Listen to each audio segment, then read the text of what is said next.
Hello friend, स्वागत है आपका मेरे यूट्यूब चैनल में। और जैसा कि आज से पहले की वीडियो में हम प्रकाश के परावर्तन के नियम तथा गोलीय दर्पण के प्रकार तथा गोलीय दर्पण से संबंधित जो शब्दावली थी वे पढ़ चुके थे। ठीक है, तो आज की क्लास में हम सीखने वाले हैं अवतल दर्पण से प्रतिबिंब का बनना। ठीक है, तो चलिए वीडियो को बिना देर के शुरू करते हैं। तो आज की क्लास में हम पढ़ेंगे क्या, अवतल दर्पण में प्रतिबिंब का बनना। ठीक है, तो चलिए, जैसा कि हम जानते हैं कि किसी भी वस्तु का प्रतिबिंब बनने के लिए कुछ आवश्यक शर्तें होती है, कुछ शर्तें आवश्यक होती है। ठीक है, तो आइए उन्हें मतलब जो प्रतिबिंब बनने के लिए जो आवश्यक शर्तें हैं उनको जानने का प्रयास करते हैं। तो जैसा कि पहली शर्त है हमारी क्या, कि दर्पण के मुख्य अक्ष के समांतर यदि कोई प्रकाश की किरण गुजरती है, ठीक है, तो वो परावर्तन के पश्चात दर्पण के मुख्य फोकस से होकर गुजरेगी या फिर गुजरती हुई प्रतीत होती है। इसका कहने का तात्पर्य है कि यदि कोई प्रकाश की किरण मुख्य अक्ष के समांतर, मुख्य अक्ष होता है हमारा जो ध्रुव और जी वक्रता केंद्र को मिलाने वाली रेखा होती है, ध्रुव तथा वक्रता केंद्र को मिलाने वाली जो रेखा होती है उसी को कहते हैं मुख्य अक्ष। जैसे कि हमारी ये वाली रेखा है, ये है हमारा मुख्य अक्ष। ठीक है, तो यदि कोई इसके समांतर, जैसे कि ये वाली रेखा गुजर रही है, यदि कोई इसके समांतर किरण गुजरती है तो परावर्तन के पश्चात कहाँ से, मुख्य फोकस यानी एफ से होकर गुजरती है। ठीक है, नेक्स्ट है हमारा कि यदि कोई प्रकाश की किरण वक्रता केंद्र से गुजरती है, ठीक है, तो वो परावर्तन के पश्चात उसी पथ से वापस लौट जाएगी, अर्थात उसके पथ में कोई विचलन नहीं होगा। ठीक है, जैसे कि आप यहाँ पर देख रहे हो, जैसे हमारी ये वाली किरण है, ठीक है, ये इस बिंदु यानी वक्रता केंद्र से होकर गुजरी, तो इसके मतलब यह अपने मार्ग से बिना विचलित हुए उसी मार्ग से वापस लौट जाती है। ठीक है, तो नेक्स्ट है हमारा, ये 3-4 मतलब नियम हैं, ये आपको पढ़ लेने हैं, इन्हीं से जो है हमारा प्रतिबिंब बनता है। ठीक है, तीसरा है आपतित और परावर्तित किरणें आपतन बिंदु यानी ध्रुव, ठीक है, पर मुख्य अक्ष के साथ समान कोण बनाएगी।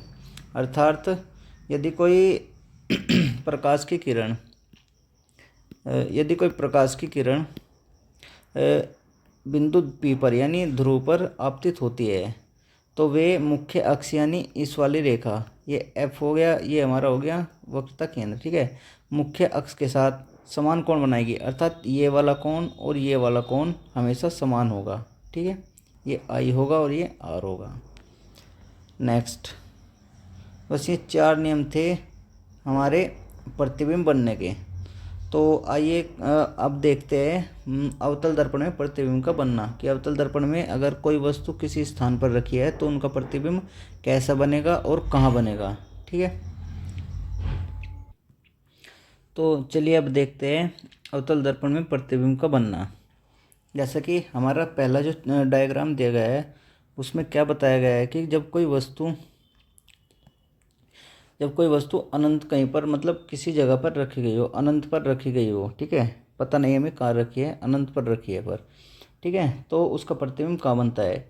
तो सबसे पहले हम देखते हैं कि जब कोई ए से कोई किरण मुख्य अक्ष के समांतर चलती है तो एम बिंदु पर परावर्तन के पश्चात उसके एफ यानी मुख्य फोकस से होकर गुजरती है। ठीक, अभी मैंने बताया था जब कोई प्रकाश की किरण मुख्य अक्ष के समांतर चलेगी तो वो फोकस से होकर जाएगी, ये हमारा पहला नियम था। ठीक है, सेकंड, अगर उसके बिंदु से कोई किरण, ठीक है, उसके बी बिंदु से कोई किरण मुख्य अक्ष के समांतर चलती है तो वह भी मुख्य फोकस से होकर जाएगी। अतः इसका जो प्रतिबिंब बनेगा वो मुख्य फोकस पर बनेगा और एक बिंदु के आकार का अत्यंत छोटा बनेगा। ठीक है, तो उम्मीद करता हूँ ये डायग्राम आपके समझ में आया होगा। सेकंड डायग्राम है हमारा, जब कोई वस्तु अनंत और वक्रता केंद्र यानी सी के बीच में कहीं रखी हो, माना वस्तु ए भी यहाँ पर रखी है, ये वाली, ठीक है, तो इसके ए बिंदु से हमने जब एक प्रकाश की किरण मुख्य अक्ष के समांतर गुजारी तो एम बिंदु पर परावर्तन के पश्चात उसके मुख्य फोकस से गुजरती है। ठीक, ये हमारा पहला नियम। दूसरा नियम, यदि कोई यदि कोई प्रकाश की किरण यानी उसके ए बिंदु से ही अगर हम उसके वक्रता केंद्र से होकर गुजारेंगे तो वो एन बिंदु पर परावर्तन के पश्चात बिना विचलित हुए उसी मार्ग से वापस लौट जाएगी। ये हमारा दूसरा नियम था कि यदि कोई प्रकाश की किरण किसी गोले दर्पण के वक्रता केंद्र से होकर गुजरती है तो वह बिना विचलित हुए उसी मार्ग से वापस लौट जाती है। ठीक, तो अगर हम ऐसा अब हम देखते हैं कि ये इस बिंदु यानी ए डैश पर काटती है तो यहीं पर बनेगा इसका प्रतिबिंब ए डैश बी डैश। तो प्रतिबिंब कैसा होगा, छोटा होगा वस्तु से और उल्टा होगा और जी लेकिन वास्तविक होगा। ठीक है, ये याद रखना। नेक्स्ट डायग्राम, उम्मीद करता हूँ ये दोनों डायग्राम समझ में आए होंगे।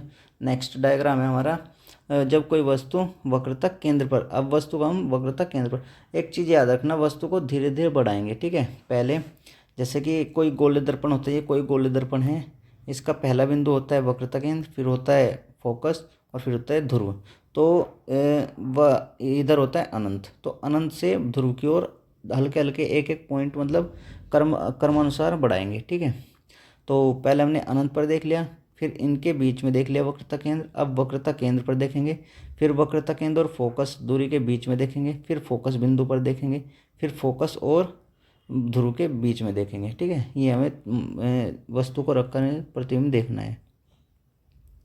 ठीक, तो कहाँ पर देखा हमने देख लिया अनंत और वक्रता केंद्र के बीच में। अब हम देखेंगे वक्रता केंद्र पर।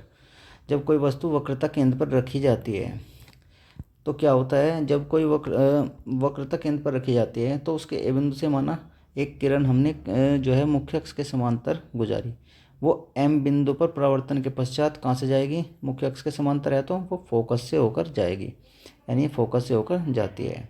सेकंड, जब दूसरी किरण जो है वक्रता केंद्र से नहीं गुजार सकते, क्यों, क्योंकि वक्रता केंद्र पर हमारी वस्तु रखी है, तो दूसरी वस्तु हमें फोकस से होकर गुजारनी होगी। ठीक है, और यदि कोई वस्तु फोकस से होकर गुजरती है तो परावर्तन के पश्चात माना एन बिंदु पर परावर्तित होगी, तो एन बिंदु मतलब जब कोई प्रकाश की किरण फोकस से होकर जाती है वो परावर्तन के पश्चात मुख्य अक्ष के समांतर हो जाती है। ठीक है, ये भी एक प्रकाश के परावर्तन का नियम है, प्रतिबिंब बनने का नियम।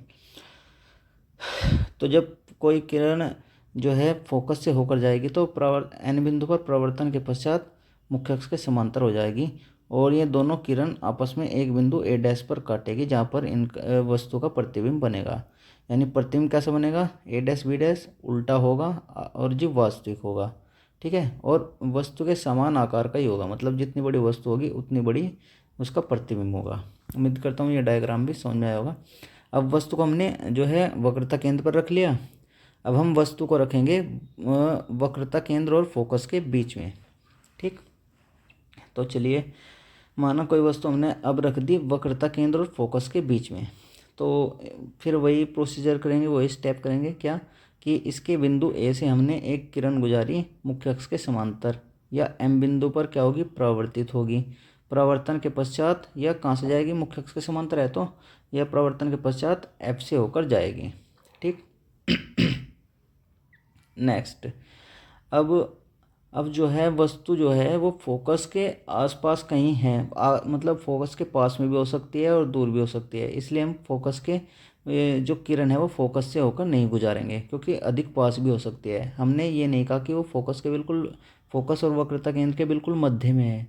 ठीक है, उनके बीच में कहीं भी रखी है वस्तु, वो अगर फोकस के पास भी हुई तो फोकस से होकर नहीं जाएगी। ठीक है, फोकस से नहीं गुजारेंगे, तो वक्रता केंद्र से नहीं गुजार सकते क्योंकि वक्रता केंद्र पीछे हो गया।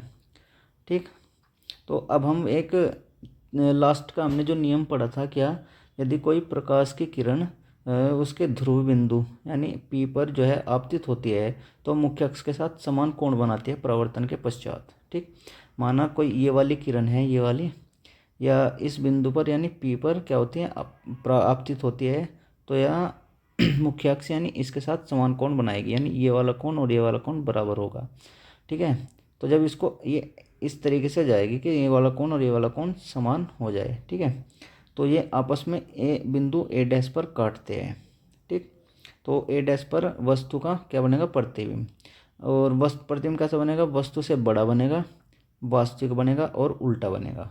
ठीक, उम्मीद करता हूँ ये डायग्राम भी समझ में आया होगा। अब हमने वस्तु कहाँ रखी, वक्रता केंद्र और फोकस के बीच में। अब कहाँ रखेंगे, फोकस पर।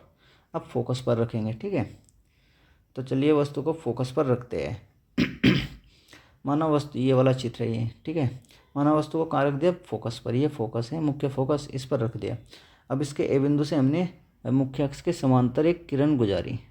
ठीक, जब किरण गुजारेंगे तो यह एम बिंदु पर प्रवर्तन के पश्चात कहाँ से होकर जाएगी, या एम बिंदु पर प्रवर्तन के पश्चात फोकस से होकर जाएगी। ठीक, ठीक है, ये फोकस से होकर जाएगी। सेकंड, अब वक्रता केंद्र से तो गुजार नहीं सकते, नहीं फोकस से गुजार सकते हैं। अब गुजारेंगे कहाँ, वही सेकंड जो लास्ट वाला नियम था हमारा, क्या कि उसके पी बिंदु यानी ध्रुव बिंदु पर क्या करेंगे, आपतित करेंगे कोई प्रकाश की किरण। और जब आपतित करेंगे प्रवर्तन के पश्चात या मुख्य अक्ष के साथ ये समान कोण बनाएगी। ठीक है, समान कोण बनाएगी तो इस मार्ग से जाएगी यहाँ। ठीक है, इस मार्ग से। लेकिन ये जो होगी ये पहले वाली किरण के समांतर होगी, इसलिए कहीं पर भी नहीं मिलेगी, न कितना भी आगे बढ़ा लो तुम, कहीं पर भी नहीं मिलेगी। इसलिए इनका जो प्रतिबिंब बनेगा वस्तु का, वो कहीं अनंत पर बनेगा, हमें नहीं पता कहाँ पर बनेगा। पहली बात, कहीं बनेगा ही नहीं। ठीक है, तो उम्मीद करता हूँ ये डायग्राम भी आपके समझ में आया होगा। अब वस्तु को हमने कहाँ रखा था, मुख्य फोकस पर। अब वस्तु को हम रखेंगे मुख्य फोकस के बाद, यानी मुख्य फोकस और ध्रुव के बीच में। अब जब मुख्य फोकस और ध्रुव के बीच में रखते हैं कोई वस्तु ए बी, तो क्या होता है, वस्तु के ए बिंदु से हमने मुख्य अक्ष के समांतर एक किरण गुजारी। ठीक, ये वाली, तो यह फोकस से होकर जाएगी। बिल्कुल सही, सही। नेक्स्ट, अब वक्रता केंद्र से तो हम गुजार नहीं सकते। ठीक, अब गुजारेंगे कहाँ से, वही लास्ट वाला नियम। लास्ट वाला नियम कौन सा, किसके पी बिंदु पर आपतित करेंगे कोई प्रकाश की किरण, या परावर्तन के पश्चात मुख्य अक्ष के साथ समान कोण बनाएगी और इस मार्ग से जाएगी। ठीक, तो अगर आप देखोगे तो अगर इन्हें पीछे की ऐसे बढ़ाते हैं तो इनकी दूरी बढ़ती जाती है, इसलिए आपस में कहीं नहीं मिलेगी। ठीक है, तो इसको पीछे की ओर बढ़ाते हैं। जब इसको पीछे की ओर ऐसे बढ़ाते हैं तो ये एक बिंदु ए डैश पर आपस में काटती है। ठीक है, तो ए डैश पर बनेगा इसका प्रतिबिंब। अगर आपको दिखाई दे रहा हो तो इसका प्रतिबिंब जो है दर्पण के पीछे बना है। कहाँ बना है, दर्पण के पीछे। दर्पण के पीछे बना है और वस्तु से काफ़ी बड़ा है, बहुत बड़ा बना है। ठीक है, और वस्तु से काफ़ी बड़ा है और जी आभासी है। ये वाला डायग्राम है, ये हमारा इम्पोर्टेंट डायग्राम है। ठीक है, ये वाला याद रखना, क्योंकि इसमें जो प्रतिबिंब है वो आभासी बना है, और सभी चित्रों में और सभी डायग्राम में प्रतिबिंब जो है वो वास्तविक बना है, इसमें आभासी बना है और सीधा बना है।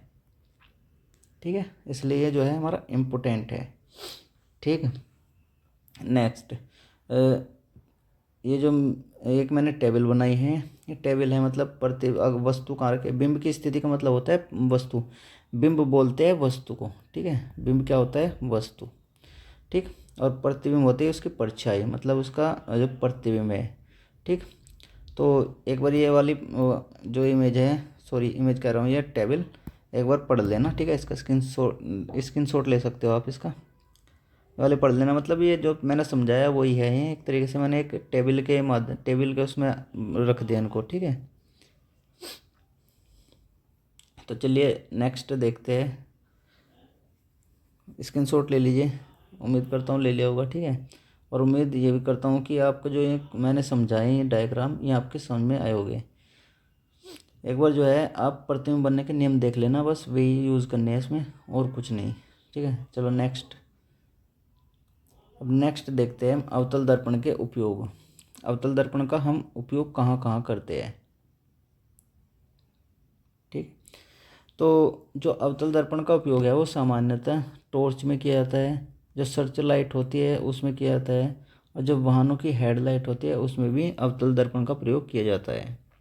नेक्स्ट, जो हमारे दंत विशेषज्ञ होते हैं, मतलब जो डेंटिस्ट होते हैं, डॉक्टर दांत के, वे दांत को बड़े आकार में देखने के लिए किस अवतल दर्पण का ही प्रयोग करते हैं। ठीक, और जिस सौर भट्टियों में सूर्य के आकाश, सूर्य के प्रकाश को, यह सूर्य का प्रकाश, सूर्य के प्रकाश को केंद्रित करने के लिए किसका प्रयोग किया जाता है? अवतल दर्पण का ही प्रयोग किया जाता है। और जी इससे अलग मेकअप, साज सज्जा आदि के लिए भी इसका प्रयोग किया जाता है। और जो दाढ़ी बनाने के जो बड़े बड़े सैलून होते हैं उसमें भी अवतल दर्पण का ही प्रयोग किया जाता है। ठीक है, उम्मीद करता हूँ ये चीज़ भी समझ में आई होगी। इसके उपयोग भी पढ़ लेना, ठीक है, ये भी इम्पोर्टेंट है, पूछे जाते हैं ये भी परीक्षा में। ठीक, नेक्स्ट अब हम देखते हैं उत्तल दर्पण द्वारा प्रतिबिंब बनना। इसके दो ही वे हैं, इसके दो ही प्रतिबिंब बनेंगे। ठीक है, तो चलो इसको भी देखते हैं। ये हमारा कोई उत्तल दर्पण है। एक प्रथम डायग्राम जो दिया गया है उसमें जो वस्तु है, वस्तु कहाँ रखी गया है? वस्तु अनंत पर, जब वस्तु अनंत पर हो। ठीक, जब वस्तु अनंत पर हो। और दूसरी स्थिति में क्या है? जब वस्तु दर्पण के सामने कहीं रखी हो। जब वस्तु दर्पण के सामने